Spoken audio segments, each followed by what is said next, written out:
Hello, and welcome back to Reset with Raven. Today, we are joined by Julie Paulston. Julie Paulston is a transformational life coach who brings humor, passion, and compassion in her journey to help women rise from the ashes of their lives to rediscover their divine inner phoenix. Having over 30 years in recovery, she brings multiple personal experiences and strategies to rediscover who you were before the world told you who you should be.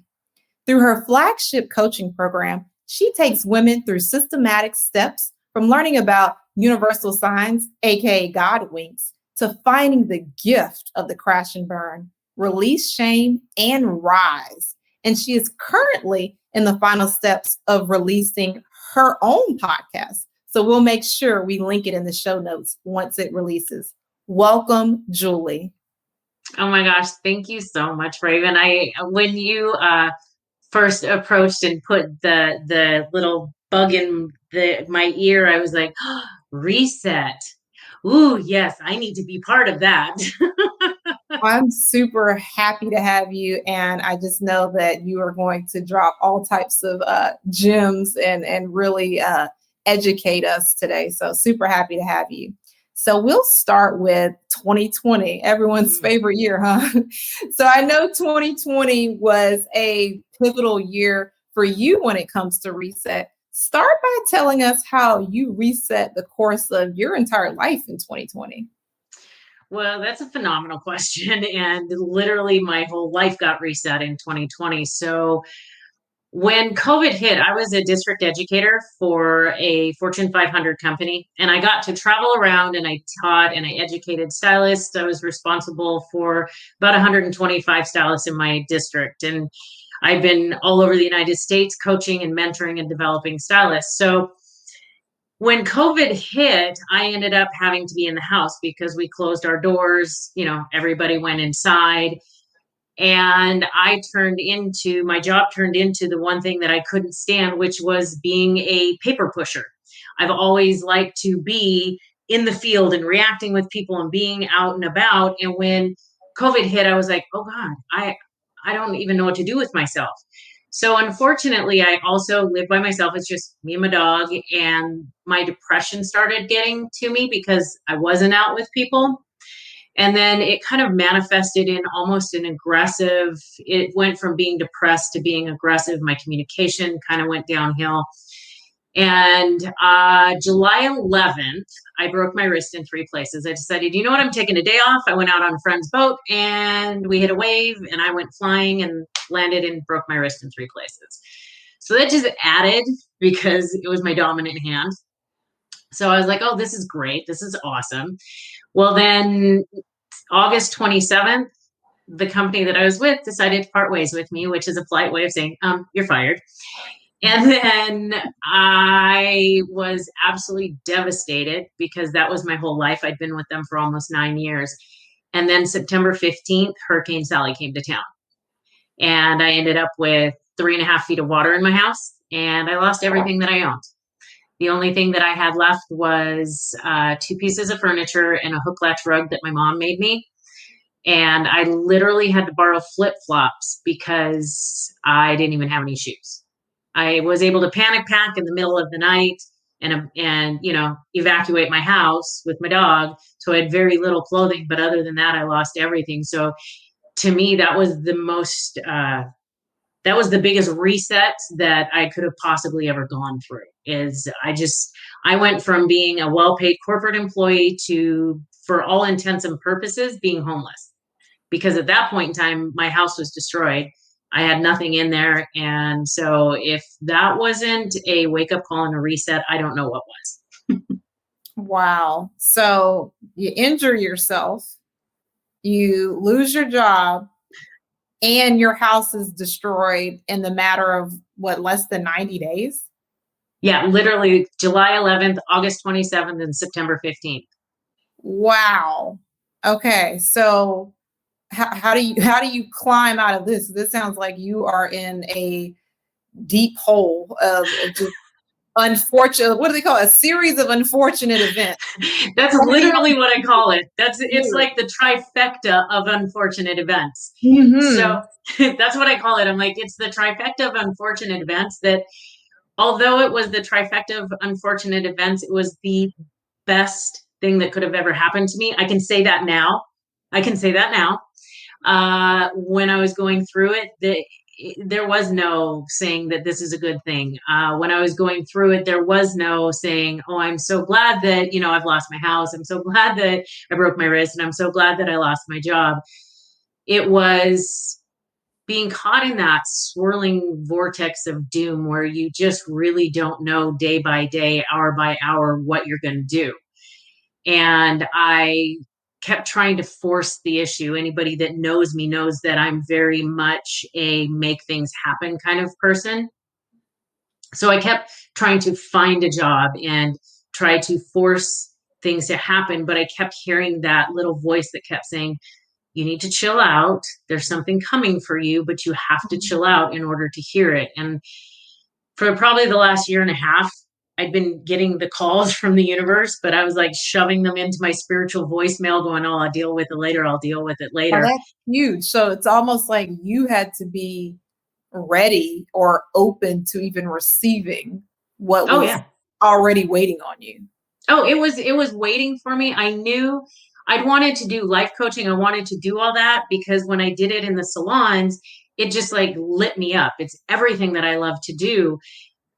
But I just wasn't ready to let go of that corporate part of it because that was my paycheck. Mm. And so instead, the universe is like, okay, we've given you little tiny signs. It's kind of like that old fable where, the guy's drowning and, God sends him a stick or, a log, and then he sends him a boat, Oh, but and it a didn't come in. boat and a helicopter. Yeah. And because it didn't come in the way he thought it should been there, he drowned. So that's kind of what happened to me is like, okay, we sent you this, we sent you this. You weren't listening. So here's the billboard. You've got to pay attention to us now. So I'm curious. You said, it was my paycheck. Do you think that there was a feeling of this is my stability, this is my lifeline, so that's why I can't, or I didn't feel empowered to take that leap of faith or to take that jump? I, Do you think that was something that was?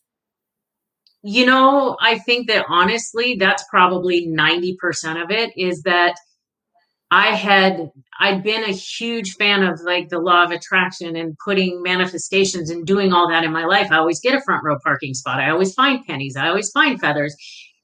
But when it came to the big stuff, the doubt kept creeping in. Mm. And so I think that this was the way for me to really look at it. And when I looked at my salary, I just didn't have that faith. It was like, I just didn't want to step out in blind faith because I was so scared. What if I fail? I heard a quote last week, and it said, "What we doubt, we delay." Yeah. Uh, And it just was delaying what I do now. And it's like, now I look back and there's not enough money in the world to get me to go back to what I used to do because this mm, lights me up. that This that lights me up. that's real good. I want to talk more about. You have an interesting story about how you even got into your coaching program that involves Facebook Lives. So share with us more about your coaching experience. And you talked about how the hurricane had just hit. So tell us about that story. I find that to be super interesting and unique. Oh, so one of the things is before the hurricane even got here, I had seen this post on Facebook by this gal. I don't even now I look back and it was, universal forces, God. I call it Gus. God, God, universe, spirit. So Gus was talking to me once again. I was spiritual voicemail. Um, well, what had happened is I saw this post and it said, if you go live, I'm going to have a contest. You go live for 7 days and each day you pick a different topic. And so I was like, I love going live on Facebook. I go live on Facebook all the time. I have no fear of being in front of a camera. So I did it. And I remember the day that Hurricane Sally hit, I was going live and I was out in front of my house and I'm sitting there and I'm like, oh, hey, this is the Hurricane Sally. And I was making fun of Hurricane Sally because everybody said, oh, it's just a category 1. It's no big deal. It's just going to be some rain and, whatever. And that wasn't the case. But even after the hurricane hit, I kept going live. So I would sit in my car because we didn't have electricity. I would sit in my car and I would turn on my car and turn on a dome light just so that I could continue to go live. Well, I won that contest. And the contest, when you won, was they would help you build a brand, help you launch a business, and all that. And when I entered it, I was like, I wouldn't even know what to do, but I was like, yeah, what the heck? Something told me to do it. And I was like, I'm just going to follow the nudge. And within a month, I had met more people that have now become very close mentors for me that helped me launch my brand, my Phoenix. Oops, on this side is this side.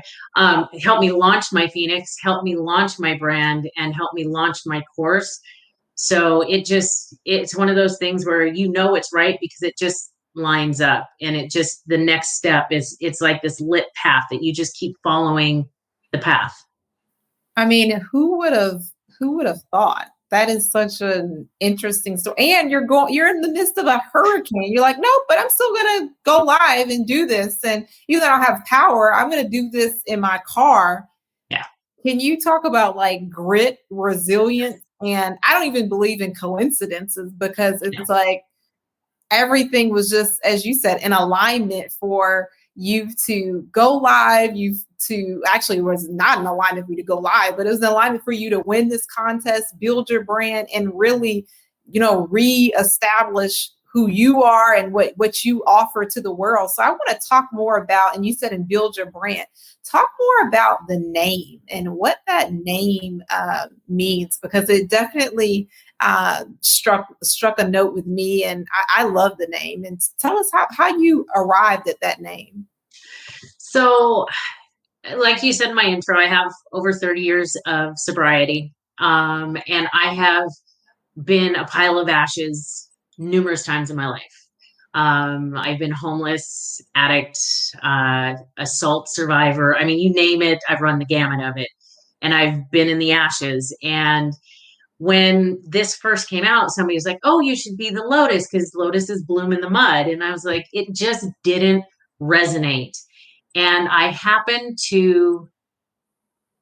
was watching TV and I was flipping through, and all of a sudden I just saw this phoenix just go up, and it was on Harry Potter, and I saw the phoenix and I went, I'm a phoenix because it's rising from the ashes. And so for me, it's really all about discovering your divine inner phoenix. So it's divinity, it's that internal goddess, that's that woman that is inside there waiting to just be released. And so for me, it was a divine phoenix rising, because you're always going to rise. You're going to return to ashes. No matter how much you think that you're not going to return to ashes, you are going to return to ashes. It's going to happen. It's about how you rise out of them and how you reclaim that again and again and again in your life. That's good. That's powerful. And you also have a flagship program that coaches, teaches, trains how to rise from the ashes. Could you share with us like the components, the names and the titles of how you have each week or module broken down? I thought that was super interesting. Just the titles really spoke to me. And it's like, oh, wow, it was powerful. And you kind of even get a little insight, even though I haven't been in the course yet. You get some insight into what you're going to discover and learn. So could you explain more about that program and how it works and what people gain from it and how it's broken down into the weekly trainings and modules? Absolutely. So the course came about based on my life, and especially this last little bit of it, because building my brand actually built the course. And I was really scared as, somebody. I was like, well, who's number one, who's going to listen to me? I'm a newer coach, and I had all the negative self-talk going on. And I realized, I'm like, wait a minute, I've mentored over 750 stylists in my journey through the company that I worked with.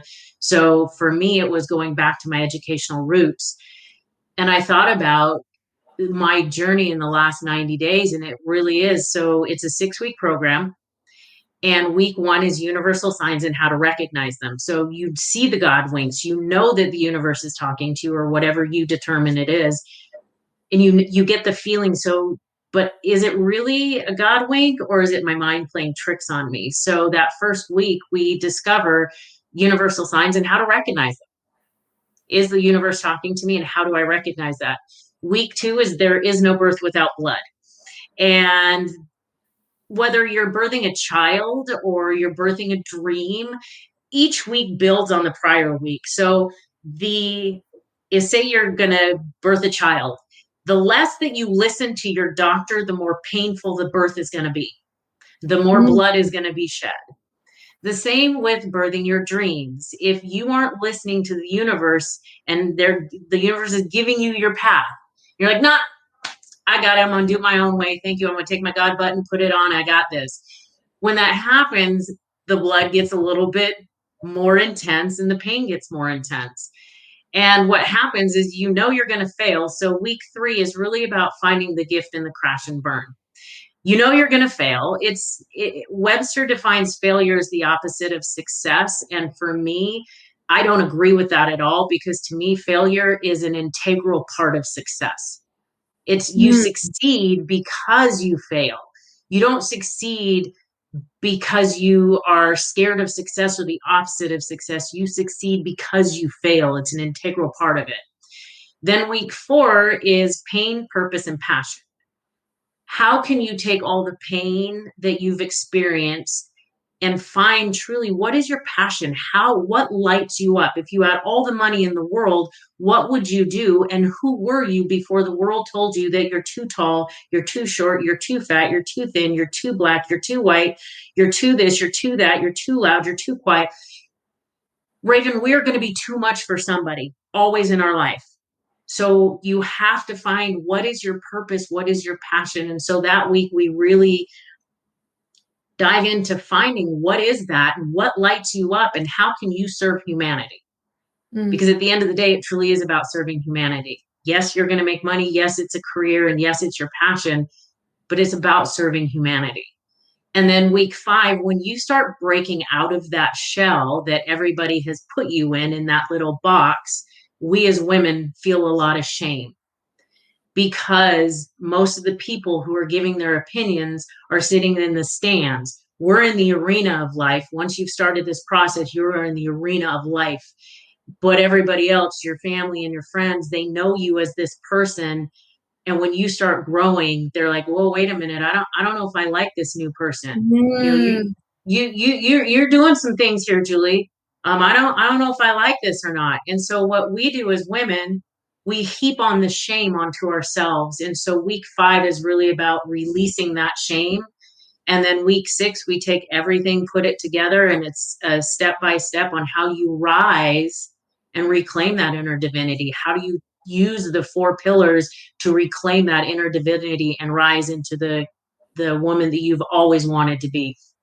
That's good. One of the things you said that really just stood out to me is that when you become who you're supposed to be, when you get comfortable, like this is what my calling is, this is me rising, that people around you often will get uncomfortable. I think that's super interesting, and project some of their fears or inadequacies or their lack of working on themselves, will try to make that your problem and to make you feel uncomfortable. I think that's so interesting when you are evolving and becoming who you're supposed to be doing, and becoming comfortable in your skin. Because I think when you're trying to be one person over here, one person over there, and it's exhausting, it's tiring. And how do you become your full whole self in any environment you're in. I used to think that, oh, well, at work, I have to have this type of presence. And at this type location, I have to have this type of presence. And it's like a workout because It's exhausting. it's exhausting. Every different location and person, I have to change. That is huge. One of the things I wanted to go back to is you mentioned, I think the term that we often hear is called self-limiting beliefs. Like when you're doing something new or you're stepping into or taking a side step. One of the things is I have been doing more and more public speaking. I felt like, oh, well, who's going to listen to me speak? And I had my coach brought to my attention, it's not, you've been speaking in front of audiences in numerous different ways and coaching your employees at work and different types of things. So it's not that it's necessarily new. You're just taking a side step into a different avenue or you're into a different vertical. What advice or suggestions do you have for someone who is thinking like that self-limiting belief of who's going to listen to me? What do I know? What do I have to share? Or I'm a new coach or I'm new to this field. How did you overcome that? Or how did you rise from those type of thoughts? So one of the things we talk about in the course is if you go back to when you were a little girl, I think as parents, and now I'm a mom of three, and now I'm a grandma. I have three grandkids. And I think back and I'm like, oh God, I just did such a disservice to my kids when I did this. But if you think about it, we ask our kids, what do you want to be when you're or what do you want to do when you grow up? What do you want to do when you grow up? What do you want to do? Instead, we don't teach them how to be. It's about a state of being. And it's about when I grow up, I want to be happy. I want to be free. I want to be, those are the things is like, if we can teach our kids how to be who they are, some kids might want to go to college. Some kids might not want to go to college. But when we start discovering our dreams and when we start stepping into that power and it becomes terrifying because like you said, who's going to listen to me? It's going back to remember when you were a little girl and you had all the imagination in the world and you're like, okay, I want to be a ballerina and I want to be an astronaut and I want to do this and I want to do this and I want to be here and I want to do this. And then all of a sudden the world told you, well, why would you want to do that? I remember when I wanted to be an actress and somebody said, well, you can't do that. Do you know how many people do that? So what happens is the same thing. They were like, well, you won't make any money. And you have to move to LA? Do you know how hard it is to break into the acting industry? Pick something else. Right. And I became a hairstylist. So, and that was kind of by default, but it ended up being, I love being a hairstylist. I still do hair every once in a while for my friends and family, but it's really funny because then they said, well, oh, you're going to be a hairstylist. How cute. So are you going to do that until you get a real job? It's not self-limiting beliefs that happen, Raven. It's the conditioning of other people that give us. So somebody said something to us at some point in time in our life that was their belief. We took it on because it was somebody that we looked up to. They gave us this, like, here's this present, here's this belief. And we took it on and we went, it's going to be hard. Making money's hard. Speaking in front of people is hard because my mom said it is, and my mom's the smartest person that I know. So now I believe it. Conditioning and programming from what we've heard, what we've taught, what we've seen. Oh, that's huge. And people, I told my son the other day, I told him, I said, honey, when you start rising, because he's going through some stuff and he's getting ready to make some serious boss moves. And I said, honey, here's the thing. If you put your hand in front of your face and you look out through it, when someone is giving you advice and they're like, this is how they see you. They see you through the filters of their own experience. They can't see you as you see you. So there's a filter in front of their face and they can only see parts of you. They can't see your dream. They don't understand it because it's not theirs. And that's why I tell people, whatever your dream is, you can share bits and pieces of it, but be careful of who you share it with, because you're going to have the people that are sitting in the stands that are going to tell you, I don't know, Raven. I don't know about that speaking thing. Are you saving money? What are you going to do? What's your plan B? I don't have a plan B. Plan I B do. distracts from plan A. For me, I remember when I started this, my mom, God, I love my mother. My mom, she made a statement. She said, well, honey, what are you going to do for your plan B if this doesn't work out? And I said, well, I don't have a plan B. And at first she freaked out. Now she's like my biggest cheerleader. She's like, I don't even know what a podcast is, honey. I'm listening to it, but I don't see you. Where are you? I don't see you. I want to see you. And I'm like, Mom, podcast is kind of like radio. But what's funny about the whole thing is that plan B, if you have a plan B, you are basically telling Gus and the universe that you don't trust in your plan A. Repeat that again. That's so good. If you have a plan B or a plan C for a plan B or D for a C and a B, if you have all of these plans in case A doesn't work out, then you don't really believe in your plan A and you don't trust that God, the universe, spirit is going to give you the path to get to your plan A. Ooh, that's heavy. I mean, I have no plan B, and it's funny because there was 2 weeks ago, I was like, well, I haven't really had anybody sign up for this course. Maybe I should get a job. Yeah, I think I'm gonna get a job. And all of a sudden, I had a bill to pay, and I was like, I don't even know how I'm gonna do this. Oh, okay, well, it's gonna be fine. It's gonna be fine. And I got 2 checks in the mail that totaled the exact amount of my bill from something in 1989. Wow. So don't tell me that the universe doesn't support you, because as soon as I did that, I shifted my mindset, and I'm running a challenge right now. It's a 5-day challenge. I had 22 people sign up in Wow. 4 days. See, that's so powerful. And I think when we have those, I call them disempowering thoughts that try to come in our mind, like, oh, am I on the right path? Do I need to be doing this? Do I need to get a conventional job?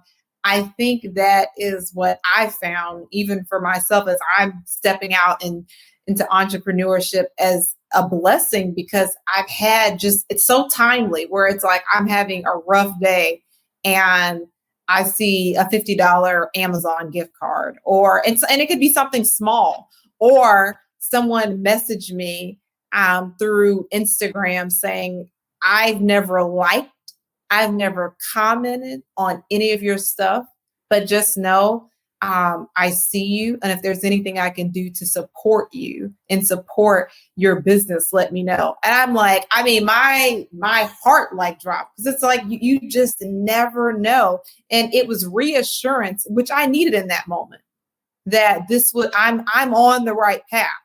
Yeah. And go ahead. And those happen, and people are like, oh, it's coincidence. Oh, it's not. It's No. a divine intervention. I don't care how you believe, even if you don't believe that there's anything out there, you get these nudges, you get these winks, and those are the things that tell you that you are on the right path. You are doing what you are supposed to be doing. And for whatever you do, for the love of Peter, Paul, and Mary, and everything that's holy, do not stop. Don't stop. Now, I'm not saying that, you know what, if you're sitting there and you have rent due and your kids are starving and everything, I'm not saying go out and not get a side hustle. Feel free, go out and get that job. However, understand that it's still going to take away from the power of I got this. I need to trust in it. I need to trust that when I take off from this cliff, I'm either going to fly because I have my wings, or I will find wings on the way down. It will happen.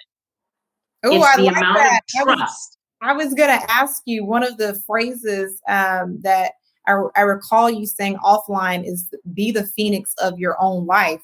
And when you just said, I will find, or I either will fly or find the wings on the way down.